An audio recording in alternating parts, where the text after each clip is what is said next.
Lo que se programó como una simple protesta a la instalación de un campamento integrado por los miembros del Falpo frente a la Procuraduría General de la República, para esperar desde allí unos cuantos jóvenes y otras personas que probablemente le iban a acompañar también, se convirtió en un escándalo ayer y una represión por parte de las autoridades policiales que incluso incluyó a varios diputados, docenas de diputados, que se presentaron ante la Procuraduría a reclamar que se les permitiera entrar ante el antedespacho del procurador para conversar con el Procurador General de la República. Allí hubo bombas lacrimógenas en primer lugar, luego hubo impedimento de entrada de los diputados al despacho del Procurador General de la República o al edificio, a la entrada del edificio de la Procuraduría General de la República, y a los propios diputados les lanzaron bombas, le dieron empujones, hubo algunos que salieron con moratones, incluso con dedos lesionados, y todo aquello conllevó además el apresamiento de varios de los jóvenes que estaban allí. Los diputados no fueron apresados, pero como pueden ver las imágenes, hubo un fuerte forcejeo que incluyó el desmayo de uno de los diputados, Pedro Botello, del Partido Reformista Social Cristiano. Fidel Santana estuvo allí también Fidelio de Paradel, Farideh Raful, varios diputados que quisieron gestionar que se les permitiera a los jóvenes instalar su pequeño campamento o su campamento frente en el centro de los héroes. No fue así, la policía dijo que no.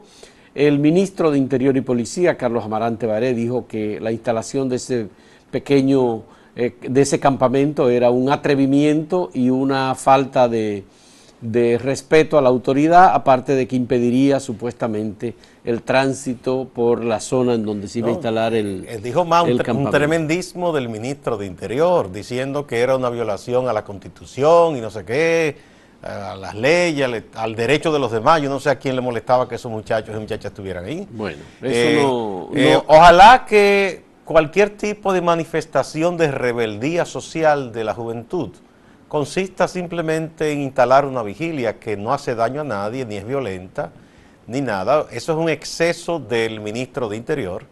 Y esto no se puede ver simplemente como incidente aislado. Estamos tomando un rumbo extraño en República Dominicana cuando la gente entiende que para todo hay que utilizar la fuerza, que para todo hay que enviar policías antimotines o militares, inclusive con chalecos antibalas. ¿Quién le iba a disparar a esos agentes? Y a mí me da pena porque esos agentes, que son unos infelices, por cierto, muy mal pagados, y que lo ponen a hacer eso, a golpear a su propia gente, a enfrentarse a la sociedad. ¿Acaso no sé si alguno esté consciente de que esos muchachos cuidan de ellos mucho mejor que sus jefes? Bueno, y que luchan por un país en que ellos sean militares y policías dignos y mejor pagados y con mejor nivel de vida? Mira, tú sabes que ya en la propia Procuraduría General de la República, cuando entraron al antedespacho del procurador, unos jóvenes que se sentaron allí a proclamar una serie de sugerencias o peticiones a la Procuraduría, les lanzaron gases allí, y que además hubo represión de las autoridades de seguridad de la Procuraduría General de la República. Eso yo creo que es un antecedente inmediato al que debemos recurrir en el análisis de lo que está pasando. Por otro lado, hay que tomar en cuenta que las declaraciones del procurador tienen igualmente también un antecedente. Él considera que estos jóvenes son una especie de conspiradores y por eso la seguridad del Estado los tiene vigilados. La Procuraduría también General de la República también considera que estos muchachos supuestamente pudieron haber portado bombas para colocarlas en el despacho del Procurador General de la República. Bueno, la historia Pero ha sido además el antecedente, que los agresores no son esos muchachos. El otro antecedente es la colocación de cocaína en uno de los jóvenes coordinadores de los peregrinos de Moca, que también es uno de los miembros de la Marcha Verde. Por tanto, son como antecedentes de las acciones que ha emprendido el gobierno que no permite este tipo de disensión, que parece que el color verde les disgusta o les enferma a los funcionarios les provoca públicos. Escozor. Escozor le provoca. Bueno, pues nada, eso es lo que hay. Ahora no se permite que tampoco frente a la Procuraduría General de la República o el Centro de los Héroes, como se le llama a este gran emplazamiento de instituciones públicas, que además tiene mucho espacio libre también, pues se hagan manifestaciones. Mira, no sé si tú recuerdas en la trilogía Millennium de Larson, De Stieg Larsson. que sí. hay uno de esos personajes terribles de los aparatos represivos del Estado. En ese caso era en Suecia, se sitúa ese relato, ¿no? De que en un momento para un periodista que está resultando incómodo, dice uno de los viejos de Michael Blombis. dice, búsquense un poco de droga, que eso siempre funciona. Colocarle a alguien droga para desacreditarlo y, ¿verdad?, un allanamiento. Entonces parece que esa misma lógica usaron en este caso con Guanchi. Entonces todo esto es muy peligroso porque la gente se olvida que cualquier auxiliar de la justicia o de la autoridad civil, uniformada, armada, como la policía, los militares, no es la autoridad en sí misma. Tiene que obedecer el mandato de la autoridad civil, que se supone que a su vez tiene el mandato de la población. Entonces, reprimir legisladores, eso es muy peligroso porque se están olvidando que el principal poder del Estado, en una democracia representativa, que se supone que es la nuestra, es el legislativo. Y esa gente no tenía autoridad para detener a un diputado que fue a indagar qué había pasado con esos jóvenes y quizás hablar con el procurador u otra autoridad ahí para preguntar por qué se les reprimió, si estaban bien, si lo iban a dejar en libertad.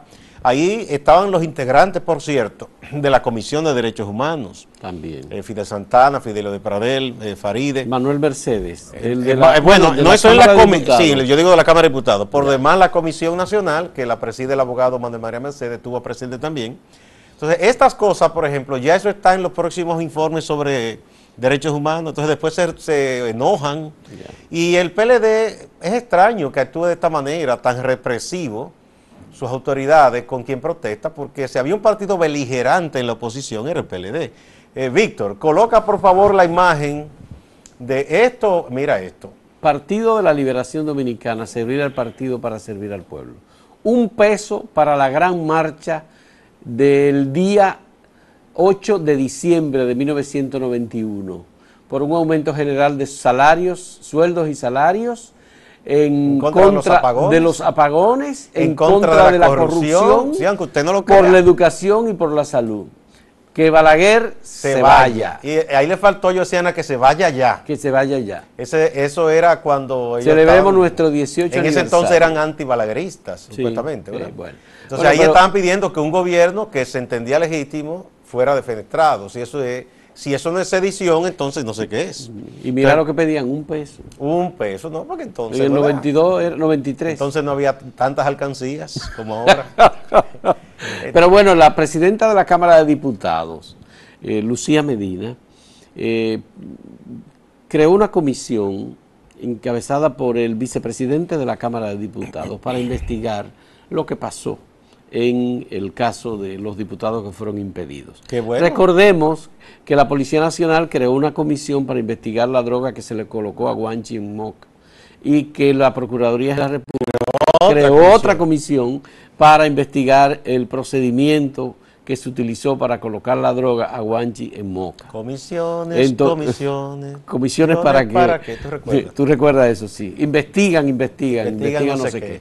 Bueno, pues hay que tomar en cuenta lo que está ocurriendo en torno a la Procuraduría General de la República, porque es de verdad que todo el país está a la expectativa de que la Procuraduría, y se teme que no lo haga, revele los nombres que van a llegar desde Brasil en la lista de los que supuestamente recibieron los 92 millones de dólares en soborno. Bueno, esa es la cuestión. Yo creo que hay una situación de tensión. Es verdad lo que dice el procurador, hay tensión, hay crispación. Pero esa crispación no la crea el pueblo dominicano. Vamos a hablar del documento en un momento. Sí, no la crea el pueblo dominicano. Sí.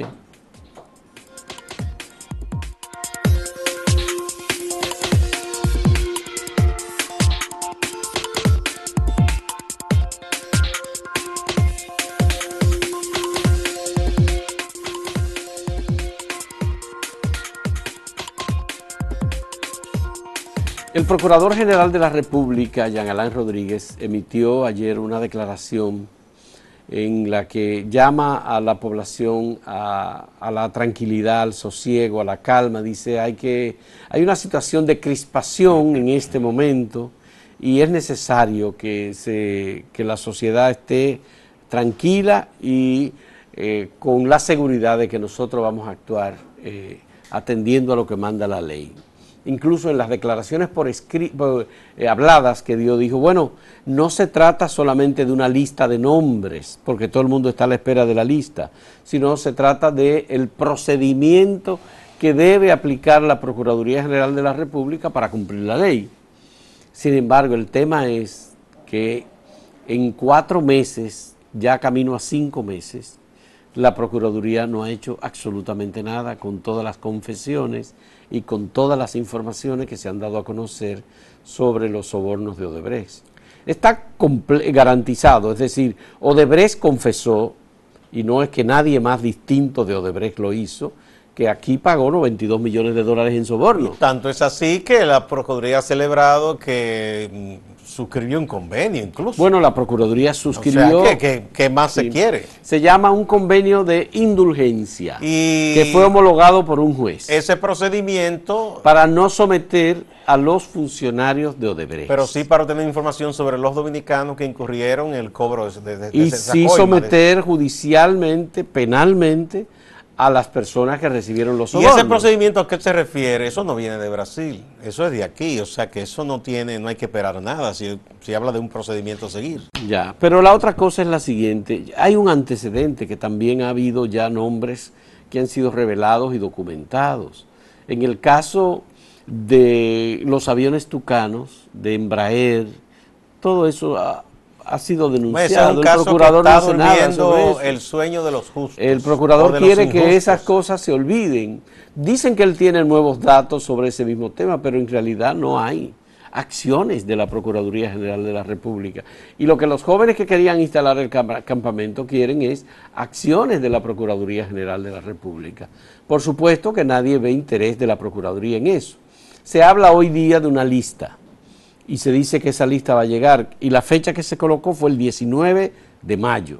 Como estamos apenas a un día y unas horas del 19 de mayo, el próximo viernes, lo que se espera es que el procurador entonces, como va a tener los nombres de los imputados, actúe, y que actúe como ha garantizado el presidente de la República, sin tomar en cuenta la existencia de vacas sagradas. Lo de la lista, el hecho de que la gente exija que se revelen nombres, no es simplemente una protesta, tampoco es una necedad. Eso, si se tuviera una visión un poco más amplia desde las autoridades, lo harían lo más rápido posible por una cosa. Como bien él ha dicho, hay presiones, es verdad. Yo creo que hay más presiones, quizá dentro de su propio gobierno y de su partido, para que muchas cosas no se hagan, que las presiones que quizá, y el reclamo justo que hace la población, para que sí se hagan cosas para combatir la corrupción y la impunidad. Entonces, yo pienso que una posición inteligente sería revelar la lista, ganarse como aliado al pueblo, en contra de quienes, con mucho poder, están presionando para que no se lleven personas a la justicia. ¿Pero tú crees que el gobierno está equidistante de los actos de corrupción que se han cometido? Es decir, ¿no hay nadie de esta administración en la lista de Odebrecht? No, yo no lo sé, pero dudo que no haya nadie. Porque ha habido muchísimas señales de gente que ha tenido un crecimiento en su patrimonio que no se explica. Pero recuerda la declaración de Servio Tulio Castaño Guzmán, miembro de la comisión que designó el presidente para lo de Punta Catalina. Si entre el 2000, si lo denunciado es que el soborno ocurrió entre el 2001 y el 2014, y el único contrato grande que se hizo entre el 2012 y el 2014 fue el de Punta Catalina, entonces está implícito que en ese proyecto se pudo también haber pagado algún soborno. Exactamente. Entonces, pero además, sobre ese proyecto también, que no se ha dado una respuesta contundente, hubo otros aspirantes en la licitación que han dicho que su propuesta era por lo menos entre 900 millones o 1.000 millones de dólares menos que la que se acogió. Está bien, y todo eso tiene que explicarse, porque A menos que seamos tan dadivosos o que nos sobre tanto el dinero, eso no se explica. Sí, pero ya en ese caso son denuncias de interesados. Yo a lo que me refiero es que Odebrecht hizo la confesión, admitió que hubo soborno, hay unas dudas planteadas, unas interrogantes dentro de las cuales están estas que tú mencionas, en el sentido de lo que ocurrió con el proyecto más grande que se ha contratado en la administración de Danilo Medina, $2.000 millones para la construcción de Punta Catalina. Eso sigue construyéndose, está ahí. Hay una necesidad de transparencia, el gobierno ha prometido la transparencia y hasta ahora lo que se espera es que la lista que venga de la confesión de Odebrecht y de los funcionarios del Ministerio Público de Brasil no sea manipulada o manejada por el Ministerio Público Dominicano o administrada para entre comillas, quitar uno y dejar otros. Eso, porque esa es una de las tentaciones que existen. No solo de las tentaciones, eso está trayendo un malestar interno en las filas del PLD y ahí sí es verdad que hay tensiones de verdad y hay reclamos y hay pugnas, porque la gente leonelista está diciendo que con esa lista se quiere dañar al proyecto político del expresidente Fernández, solo mencionando, y probablemente que solo terminen siendo sometidos a la justicia, los leonelistas que hubiesen recibido soborno, pero que los demás, que no son de ese litoral, serían excluidos. Y eso sí es una acusación grave y seria, muy seria y muy grave. Entonces, por eso incluso también le conviene al procurador esa lista, publicarla, ser lo más transparente posible, para evitarse también que las presiones le hagan ir por un rumbo u otro. Bueno, la otra tentación que existe es la de negociar con las personas que van a ser señaladas previamente. Es decir, que el procurador y su equipo o gentes del gobierno se reúna con las personas que ya están en la lista en secreto y decidan, bueno, vamos a manejar esto de este modo, a ti te garantizamos esto y lo otro. Pero bueno, ¿a cambio de qué se va a negociar? Porque ya si era información la dio Odebrecht.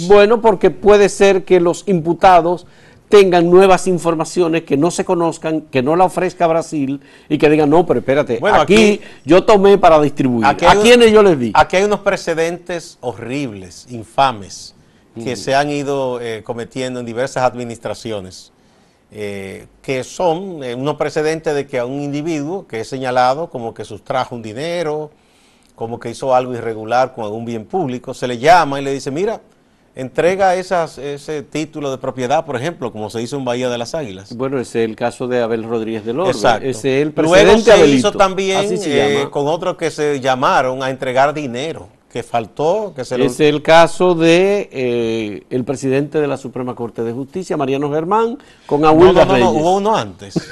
No, hubo en la administración de Hipólito Mejía, cuando el doctor Virgilio Bello Rosa era procurador, que le iba a meter preso a uno que fue director del IDSS cuando la administración de doctor Fernández, y por una diligencia que dicen que hizo doctor Fernández, porque era una persona casi como su hermano, con Hipólito. Ese es Sabino Báez. Entonces Hipólito le dijo, no, meta a ese muchacho preso, que... Entonces lo llamaron y él devolvió unos dólares que se le habían olvidado que no eran de él. Y se los llevó en los bolsillos. Entonces, esas fueron de las cosas que llevaron a Virgilio a renunciar después de procurador. Bueno, hacemos una pausa.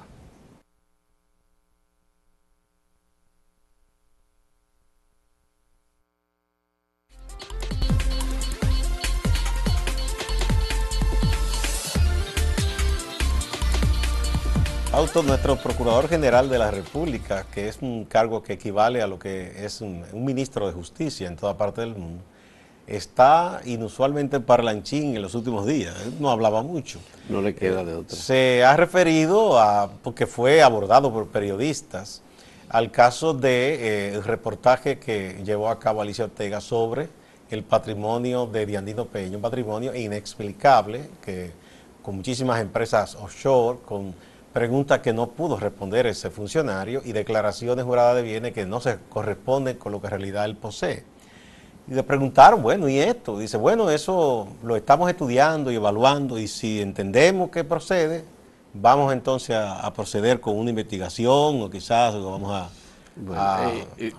particularmente a conversar con él, ¿no? El procurador Gustavo se refirió a algo mucho más específico Él dijo que están estudiando en la Procuraduría General de la República las declaraciones juradas de bienes hechas por Diandino Peña. Las declaraciones juradas de patrimonio, de acuerdo con la ley 311-14. El presidente de la Cámara de Cuentas, el señor Álvarez, Hugo Álvarez, dijo que también la Cámara de Cuentas estaba investigando las declaraciones juradas de patrimonio de Diandino Peña y que en este caso tanto la Procuraduría como la Cámara de Cuentas, si determinan que hubo irregularidad en esa declaración jurada de bienes, tienen que proceder con lo que manda la ley. Y nosotros decimos que esa ley establece muy claramente que cuando un funcionario público oculta información en su declaración jurada de patrimonio, nada más que por la ocultación de información, hay un artículo, creo que es el artículo 15 o el artículo 16 de la ley, que establece 2 años de prisión para ese funcionario.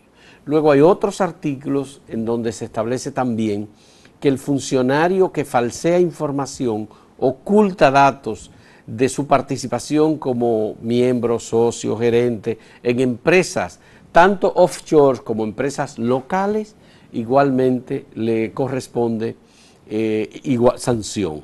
Entre las sanciones es la expropiación del patrimonio.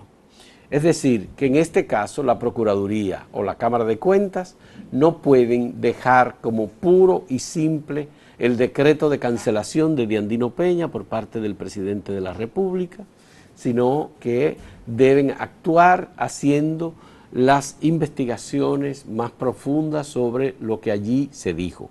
El documento firmado por Diandino existe.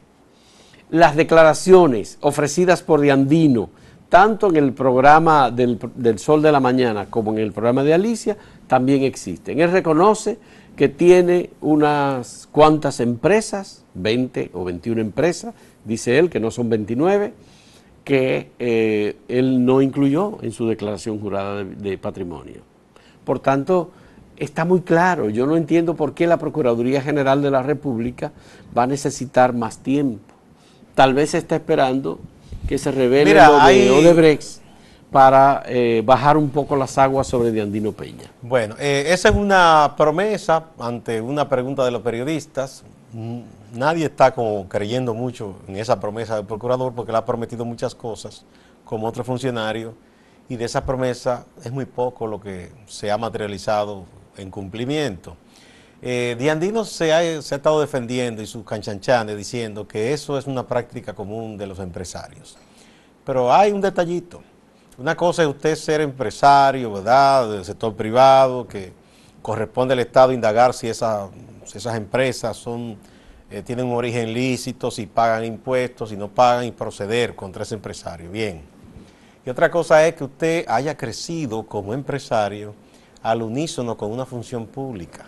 Como el caso de Diandino. Hay una cosa que no encaja. Él entró en el 1996 como funcionario público. Exactamente. Entonces, es verdad que estuvo en prisión, ¿eh?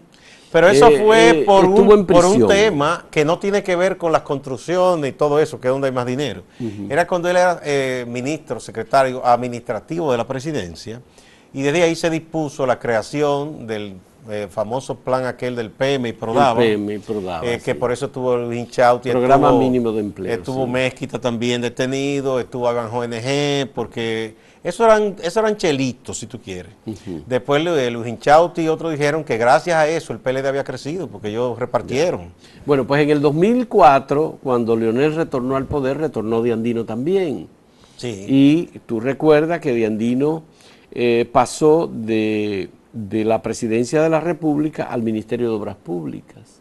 Y a partir de ahí fue que de verdad se produjo el crecimiento del emporio empresarial de Diandino Peña. Y se creó luego la OPRED para como oficina encargada de la construcción. Nunca dejó de ser funcionario, hasta ahora que el presidente lo quitó. Exactamente. Además, Diandino Peña fue responsable principal de la construcción de las 2 líneas del metro, que es una inversión de aproximadamente 2.000 millones de dólares.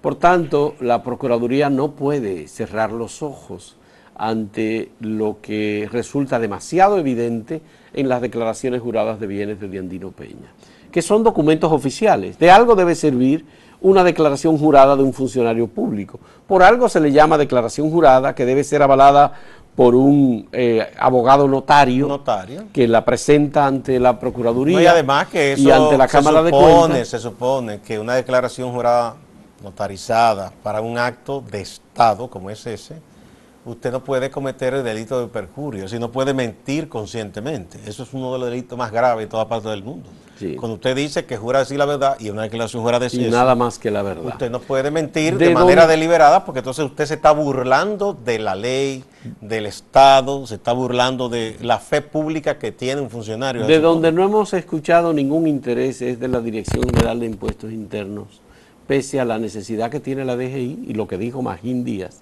en el sentido de que se había acabado el relajo de evadir el pago de los impuestos. Bueno, y el gobierno de Estado hace mucho tiempo diciendo que no es suficiente el nivel de presión tributaria, que hace falta más dinero. El fondo le ha aconsejado eso, que la gente aquí no quiere pagar impuestos. Bueno, ahí tiene una excelente oportunidad de hallar una fuente para cobrar. Y de poner un ejemplo también, Gustavo. Claro, sí. El tema es que es una persona vinculada al gobierno, al PLD, que ha estado muchos años alimentándose de esa ubre del Estado. Esa es la cuestión. Bueno. Hasta mañana, ¿verdad? Sí, sí.